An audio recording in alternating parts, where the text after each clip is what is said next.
السلام علیکم ورحمۃ اللہ وبرکاتہ۔ بسم اللہ الرحمن الرحیم۔ حسبنا اللہ ونعم الوکیل۔ مسلم کی ایک روایت میں ہے، حضرت ابو ہریرہ رضی اللہ عنہ فرماتے ہیں کہ رسول اللہ صلی اللہ علیہ وآلہ وسلم نے فرمایا، غلام کا حق یہ ہے کہ اسے کھانا اور کپڑا دیا جائے اور اس پر کام کا صرف اتنا ہی بوجھ ڈالا جائے جسے وہ سہار سکتا ہو۔ اصل حدیث میں مملوک کا لفظ آیا ہے، جس سے مراد غلام اور باندی ہیں، جو اسلام سے پہلے عرب سوسائٹی میں پائے جاتے تھے۔ لوگ ان غلام اور باندیوں کے ساتھ حیوانات سے بدتر سلوک کرتے تھے۔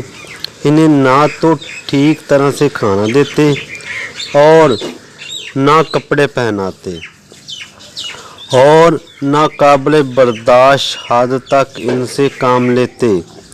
جب اسلام آیا تو اس وقت یہ طبقہ موجود تھا۔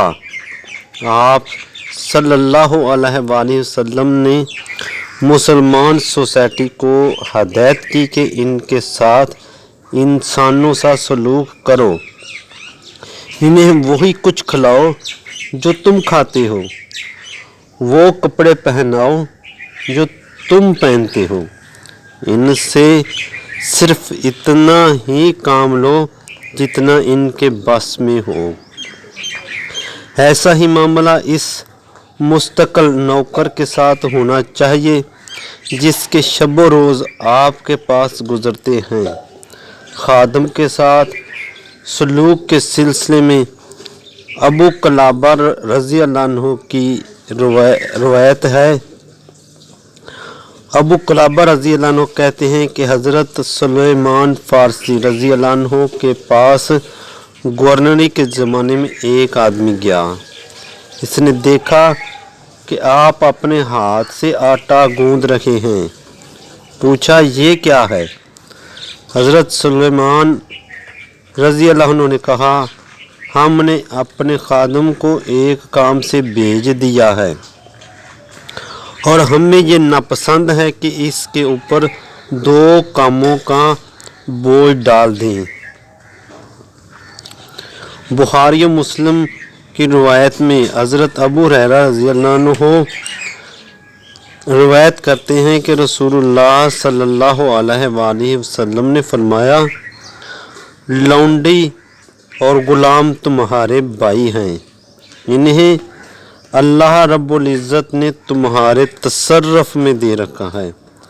تو جس بھائی کو اللہ رب العزت نے تم میں سے کسی کے قبضے میں دے رکھا ہو تو اسے چاہیے کہ اسے وہی کھلائے جو خود کھاتا ہے، اور اسے وہ کپڑا پہنائے جو وہ خود پہنتا ہے، اور اس پر کام کا بوجھ نہ ڈالے اور اس کی طاقت سے باہر ہو۔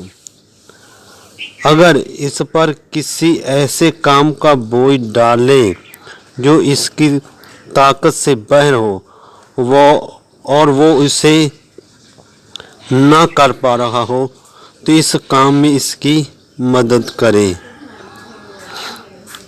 مسلم شریف کی روایت میں ہے کہ حضرت ابو ہریرہ سے روایت ہے کہ رسول اللہ صلی اللہ علیہ وآلہ وسلم نے فرمایا، جب تم میں سے کسی کا خادم کھانا پکائے پھر اس کے پاس لائے اور حال یہ ہے کہ اس نے کھانا پکانے میں گرمی اور دھویں کی مصیبت برداشت کی ہے، تو مالک کو چاہیے کہ اسے ساتھ بٹھا کر کھلائے۔